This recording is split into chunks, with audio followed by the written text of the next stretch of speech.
I was figuring, or I was struggling with what to teach for a long time. Stacy told me almost 2 months ago that he was going to want me to do this, and it took me about a month of that to figure out what I was going to teach on, but I finally got there.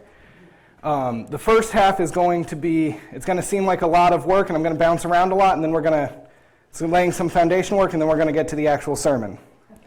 Okay, so it's a lot of foundational work, but we'll be there. A gift of fear. So,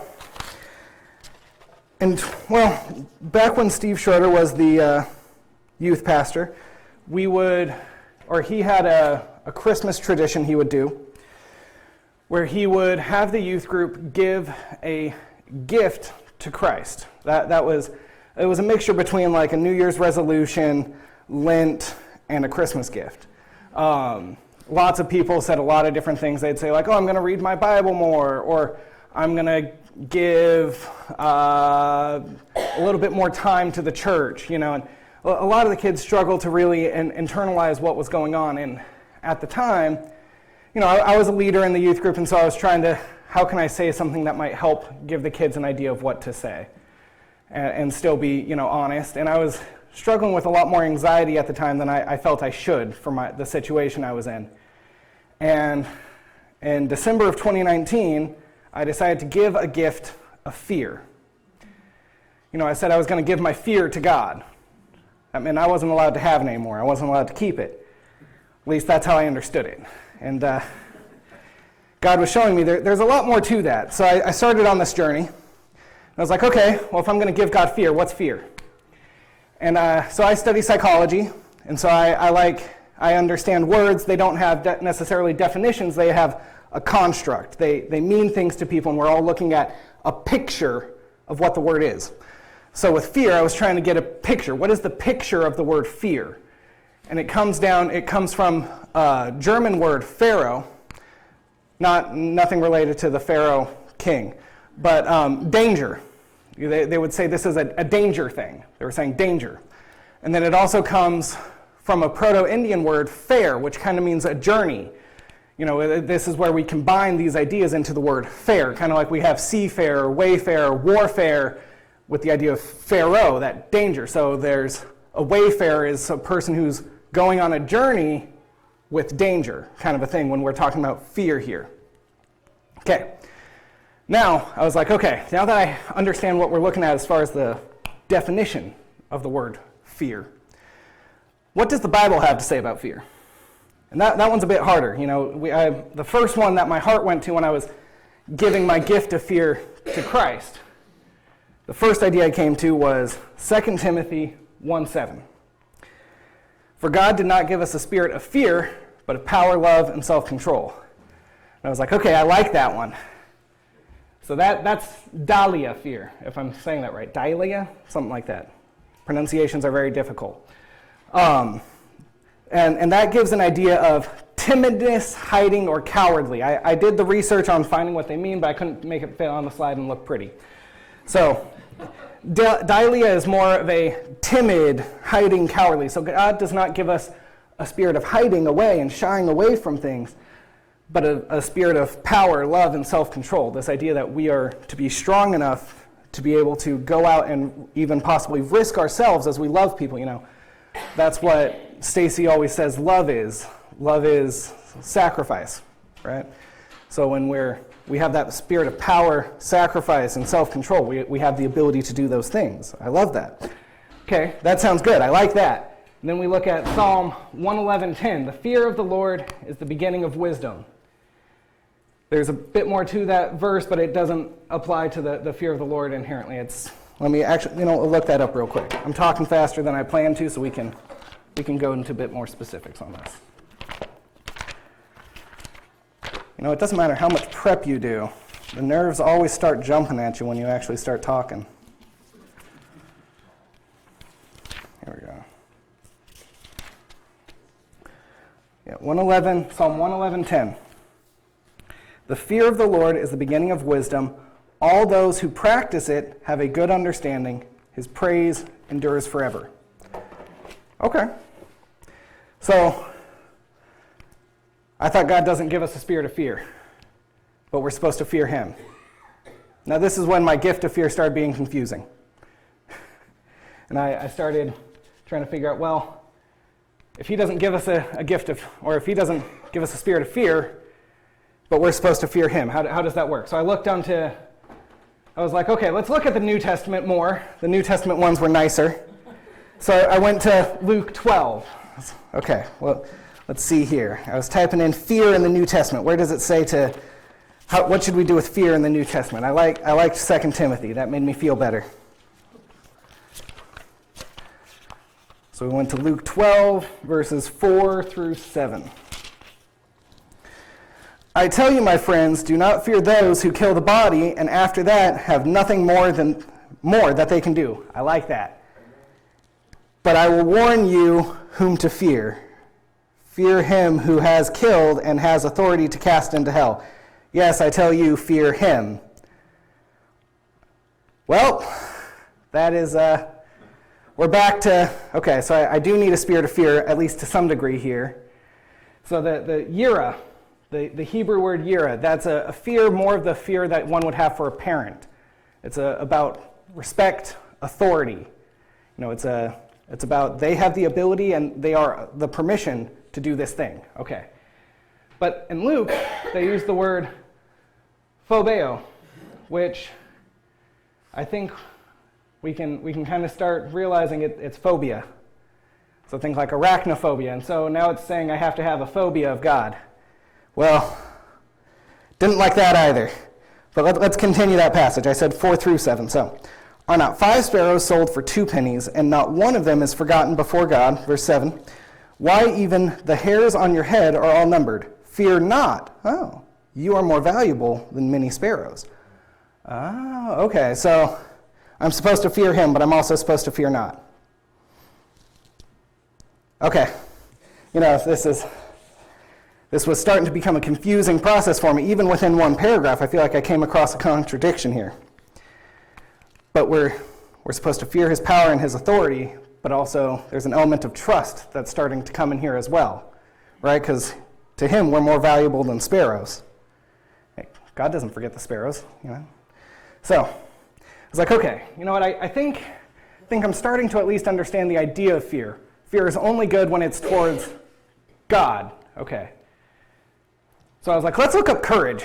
That's a bit of an easier one. Once I give God fear, he gives me that spirit of power, love, and self-control, so I guess that's kind of what courage is. Let's kind of summarize. The opposite of fear is courage here. So this was my thinking in this process. So I started looking into it.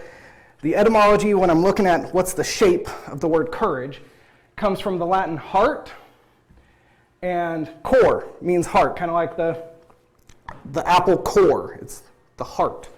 Or they were all of one accord. They were of one heart. Okay? And then age, kind of like a state of being. We got that on there. We got marriage, baggage, drainage. It's kind of like saying heartage. When you take courage, you are having heart. It is an act of hearting.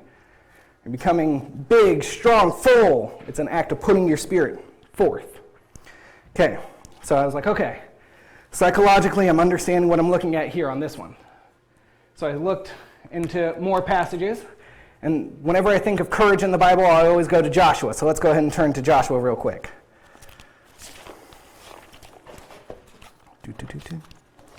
So, Joshua 1:9. Have I not commanded you, be strong and courageous, do not be frightened, do not be dismayed, for the Lord your God is with you wherever you go. We love that. Now we're back on riding a bit of a high train, and we got the word for courage there is amatz. Okay? And amatz is referring to more of an emotional, spiritual kind of courage.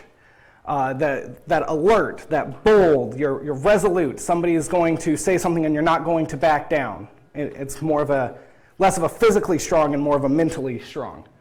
Okay, so do not be afraid, for the Lord our God is with you. Okay, so we're to have courage when God's with us. Got it. Okay, starting to get some pieces together here. Then we go to Matthew 14:27. We got tharseo.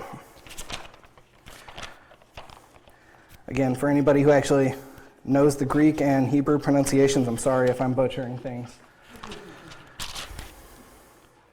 So, 14:27. I went to 17. That was not right. Okay. But immediately Jesus spoke to them, saying, "Take heart, it is I, do not be afraid." And this, when Jesus is saying this, it's when he's walking on water towards them. They think that it's a ghost. We can even take it up a little bit higher in their story. So immediately he made the disciples get into the boat. We're halfway through 22. And go before him to the other side while he dismissed the crowds. And after he dismissed the crowds, he went up on the mountain by himself to pray. And when evening came, he was there alone. But the boat by this time was a long way from the land, beaten by the waves, for the wind was against them. And in the fourth watch of the night, he came to them, walking on the sea. But when the disciples saw him walking on the sea, they were terrified and said, "It is a ghost," and they cried out in fear. But immediately Jesus spoke to them, saying, "Take heart, it is I. Take heart, courage." There we go. There's our phrase, right? Take heart, courage. Tharseo literally means to be. It means more be of good cheer. It means to take heart, be happy, kind of a thing. Everything is okay. So we're looking at our construct of courage. Now it's no longer just being strong and unwilling to bow down, when something says something, but to be happy and to be able to smile while doing it, being able to take good cheer. Well, that's a bit harder to do. It's easy to be strong when you're angry. It's hard to be strong when you're happy sometimes. But that's what we're called to do. Okay, and now we got our last one.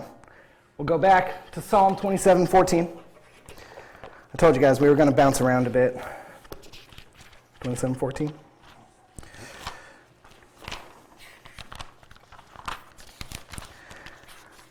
I was debating before starting as to whether or not to use the slides, and I realized I teach the middlers too much, and I use the notes more than they do when I'm writing stuff out on the whiteboard. And I was like, I'm going to need the slides for my notes.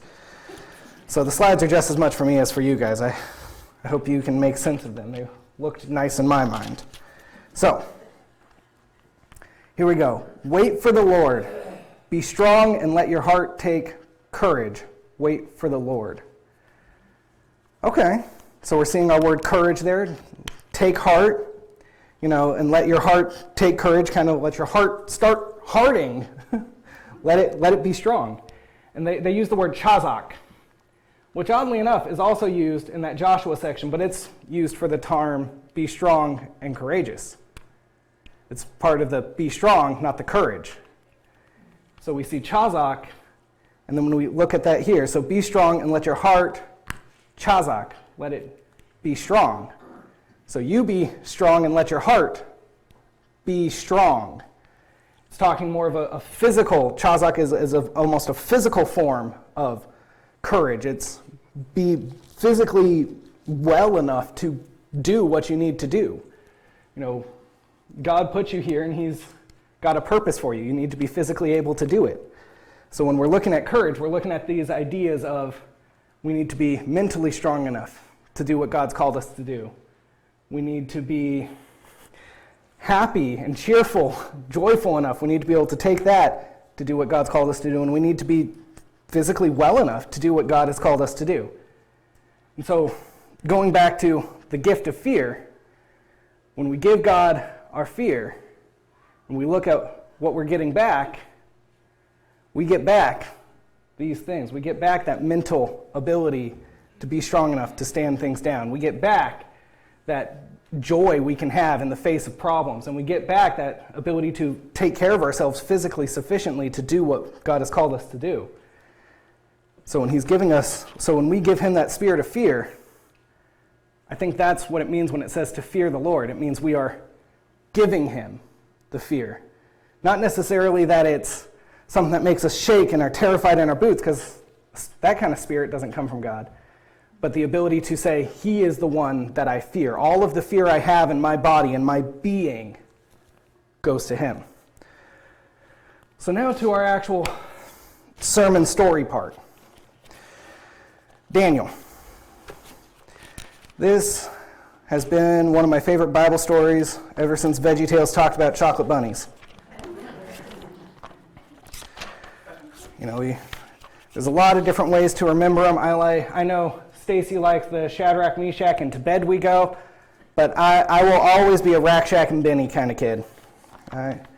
That part speaks to me. So, this is a story I'm sure most of you have heard a lot, but the king makes a massive golden statue to himself, and he makes a law saying that everyone has to bow down to it. So we'll pick up in verse 4, chapter 3, verse 4 of Daniel.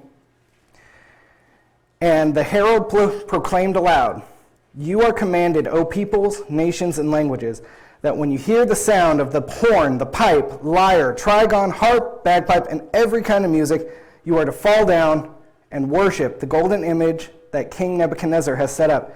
And whoever does not fall down and worship shall immediately be cast into a burning, fiery furnace."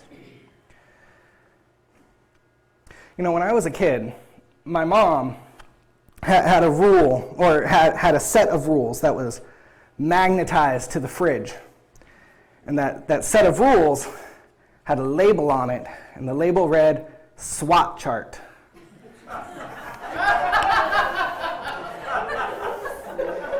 And on the SWAT chart, there was a list of rules, almost like the household 10 commandments. Only instead of just saying, "Thou shalt not," it also added, "or else." "Thou shalt not disrespect your mother, or else 3 swats. Thou shalt not hit your sibling, 5 swats. It was very clearly labeled. And so whenever I think about what was worth doing, was I afraid of my mother? I think I had Yira. I had a healthy, respectful fear of authority. She had that spatula, and I knew that if I broke the rule, that spatula was going to break my butt. So, we go, but did I put mom as the only fear in my life? No. So there were times when I would look at the rules, though, and I would go, I think it's worth it. And I'd go and I'd break the rule. And so that was a bit of a fear-based rule system, but it was a healthy type of fear. And we see here, though, that this is not a healthy type of fear because he's trying to be worshipped. He's not saying, hey, follow God's rules. He's saying, hey, follow my rule, right? Follow my rule or be sent into the fiery furnace. You bow down to me or you be sent to the fiery furnace. And we're about to find them good old boys who just look at the rule. It's worth it. So, we're going, because this part has a lot of repetition in it, so we're going to skip a few verses over to verse 12. Because some of the wise men in the kingdom came to the king and said, hey, you've got some Jewish people who are not bowing down to worship your statue. And so here they come to the king. Verse 12. There are certain Jews whom you have appointed over the affairs of the province of Babylon, Shadrach, Meshach, and Benny. These men, O king, pay no attention to you. They do not serve your gods or worship the golden image that you have set up. Then Nebuchadnezzar, in a furious rage, commanded that Rack, Shack, and Benny be brought. So they brought these men before the king. And Nebuchadnezzar answered and said to them, Is it true, Rack, Shack, and Benny, that you do not serve my gods or worship the golden image that I have set up? And I like to imagine that this is kind of, the parent coming to the kids. Richard, is it true that you told your sister to shut up? And she knows full well, of course I did. She probably even heard me herself. So, the king is coming over to Rack, Shack, and Benny. Here's your chance to lie and make things better for yourselves. Or to at least lay down on the floor and let it go. But we don't see a spirit of fear in them because they've given their fear to God already, right? They've learned to take heart. They've learned to have that courage because they already gave their fear to God. This section is why this story is burned into my brain. Shadrach, Meshach, and Abednego answered and said to the king, "O Nebuchadnezzar, we have no need to answer you in this matter." If I told my mom that'd be extra spanking. That was disrespecting your mother was, I think, actually 7 swats. I know I said too early, but it was one of the big ones. We did not get to disrespect mom. So that's a big one. So that's what I should have done. I should have added up the SWAT charts for all the disrespectful things that happened. They answered the king, "We have no need to answer you in this matter. If this be so, our God, whom we serve, is able to deliver us from the fiery furnace, and he will deliver us out of your hand, O king. But if not, be it known to you, O king, that we will not serve your gods or worship the golden image that you have set up." Amen. Woo! They have no fear of that king. So when I say we need to give a gift of fear to God, that's because it's not ours to give to anyone we want, and it's not ours to keep for ourselves and to deal out willy-nilly. We need to give our fear to God because he is the only one who can save us from the fiery furnace. He is the only one who can give us back that spirit of amatz, thasios, chazak, the alertness, the resolute, joyful, and sturdy ability to do what he's called us to do. And there's lots and lots of other examples in the Bible. I pulled out a few because as much as this section really highlights that courage, let's go over to Exodus 1.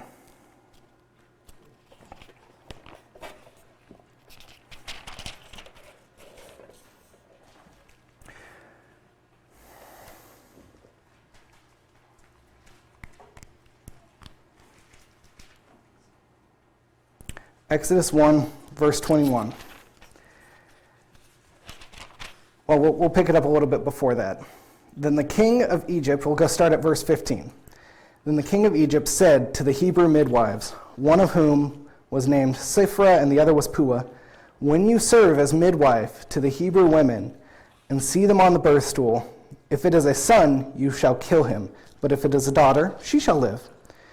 But the midwives feared God and did not do as the king of Egypt commanded them, but let the male children live.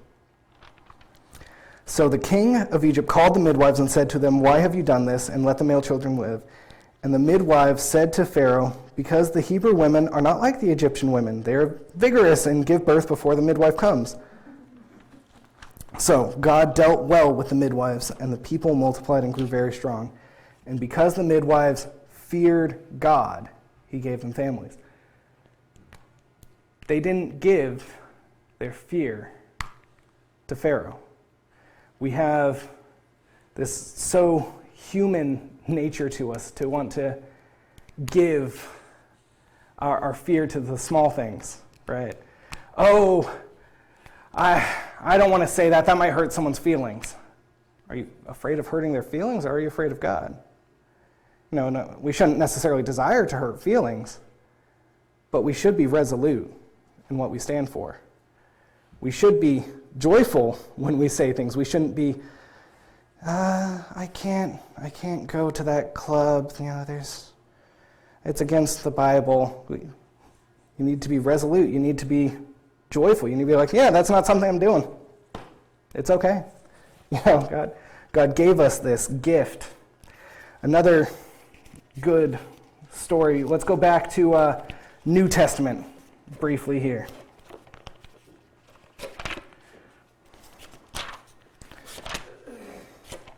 Acts, I just realized I didn't tell you guys where to turn. I was turning my pages myself. Acts 10, we'll just pick it up there.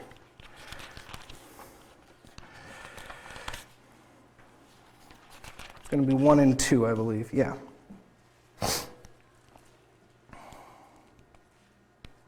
Just so you guys don't think that this fear of God is only using the yira form because we're only using the Hebrew.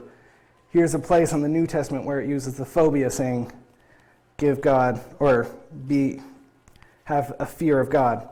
At Caesarea, there was a man named Cornelius, a centurion of what was known as the Italian cohort, a devout man who feared God with all his household, gave alms generously to the people, and prayed continually. This man was a centurion. He fought in wars, right? He was a soldier. And what we see here is he feared God. He did not choose to keep that for himself. He didn't give it to his enemies to control what he did. He gave that fear to God. Well, I thought I'd end up talking longer than I did, but I think if I continued, I'd just turn this into a ramble, and it's usually better to cut your words short when you've said everything you need to. I'll go ahead and pray. We'll end a few minutes early. Give you guys back 5 minutes of your Sunday. Lord, thank you for this congregation, and thank you for giving us this spirit of power, love, and self-control, and for giving us this ability to give you our fear. Lord, help us to do so. It is so easy for us to try and take it back and to claim it as ours. You know, the moment something intimidating comes, Lord, we're like, now I want that back so I can give it over here. I want to have a reason to say I failed you, instead of saying, Lord, I trust you. This fear I have, Lord, is what allows us to be faithful to you. When we're looking in these difficult situations, we show our faith through the courage. So help us to fear you so that we may hold on to our faith and cling to it, and our trust in you grows deeper and deeper. Lord, please bless this congregation and help them to have the faith to give you more and more of their fear and to not ask for it back. Help me to do so as well, Lord. For although I've started, it's an unending game. In your Son's name we pray. Amen.